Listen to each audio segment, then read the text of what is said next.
मुंबई भाजपचे अध्यक्ष आशिष शेलार यांनी उद्धव ठाकरे यांना जोरदार टोला लगावला। राहुल गांधी यांच्या सभेतील उपस्थितीवरून ठाकरेंना हा टोला लगावण्यात आलाय। सभेपूर्वी ठाकरे यांनी राहुल गांधींना सावरकर स्मारकामध्ये घेऊन जावं, राहुल गांधी यांना प्रायश्चित करण्याची संधी उपलब्ध करून द्यावी, आज तुमच्या भगव्या शालीचा रंग बदलला यावर शिक्कामोर्तब झालाय, अशा शब्दांमध्ये शेलार यांनी ठाकरेंवर जोरदार निशाणा साधला। तर शेलार यांनी नेमकं काय म्हटलं आपण पाहतोय। भारत जोडो न्याय सभेला जाण्यापूर्वी उद्धव ठाकरे यांनी श्रीमान राहुल गांधी यांना घेऊन सावरकर स्मारकामध्ये जावं, स्वातंत्र्यवीर विनायक दामोदर सावरकर यांना अभिवादन करावं,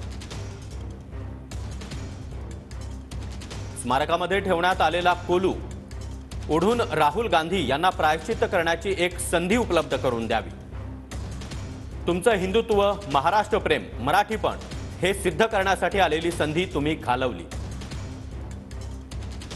तर आज महाराष्ट्र तुमच्या भगव्या शालीचा रंग बदला यावर शिक्कामोर्तब करेल, अशा शब्दांमध्ये शेलार यांनी ठाकरे यांच्यावर जोरदार हल्लाबोल केला आहे।